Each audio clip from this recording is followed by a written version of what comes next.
Thank you, Dr. Choquette. Dr. Brown, your 5-minute opening statement, sir.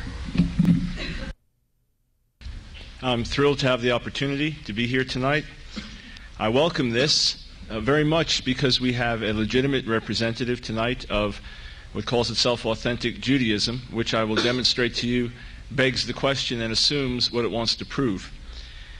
It's been 23 years now that I have been actively following Jesus, Yeshua, as the Messiah of Israel and the nations.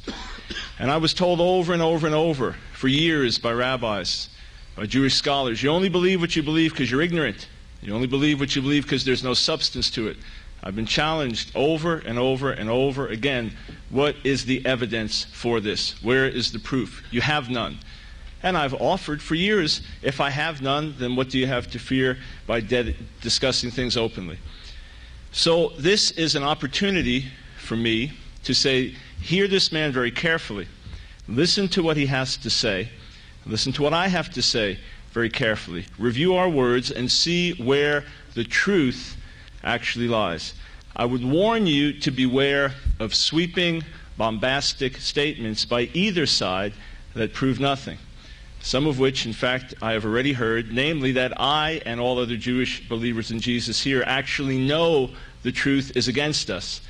I would propose that tonight you'll see where the truth really does in fact lie. I personally heard on a videotape a challenge from Rabbi Choquette that he could not find anyone willing to debate him with a panel, guaranteeing that there would be logical discussion and deduction, and that he would even do it on live television. So I'm very happy to answer that challenge. And by the way, historically, the very first debates, according to Christian recording, we were told that we could check the records, say that the Messianic Jews decisively refuted their rabbinic opponents, according to Acts 18:28. Not only so, I've been involved in many debates. We were just told that no time ever has the rabbinic side ever lost. I'd encourage you to check and see. Check the records, look at recent debates, and see. Now, this is going to be my approach tonight. I will first seek to demonstrate from the Hebrew Scriptures that Jesus is the prophesied Messiah, explain why it was that he had to come 2,000 years ago according to the Scriptures, why he was to be rejected by his people, why he was to suffer and lay down his life as an atonement for the sins of the world, why he was to rise from the dead and be a light to the nations before his own people Israel would fully receive him, at which time he would then return and establish his kingdom on the earth. I will seek to demonstrate that from the Hebrew Bible.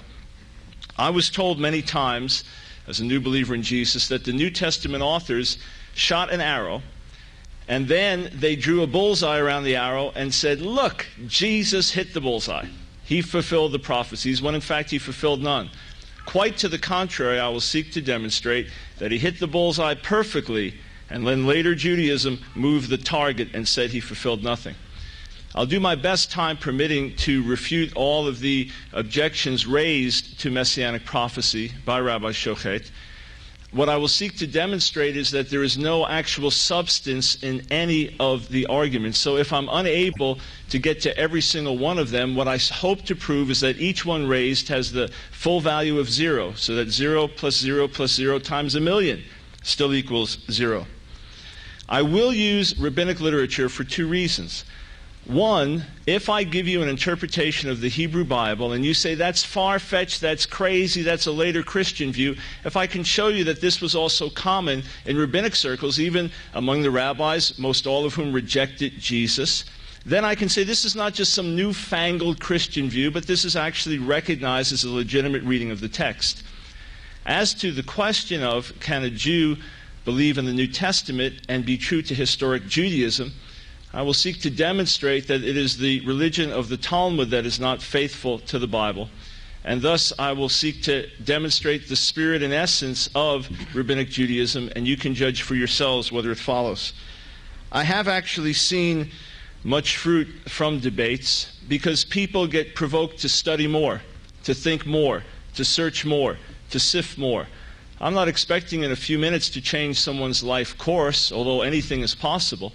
What I'm expecting is to provoke you to think, to study, to research, to open up your heart, to ask God to get into the Scriptures. Having done that, I trust that this will produce much lasting fruit. Thank you, Dr. Brown.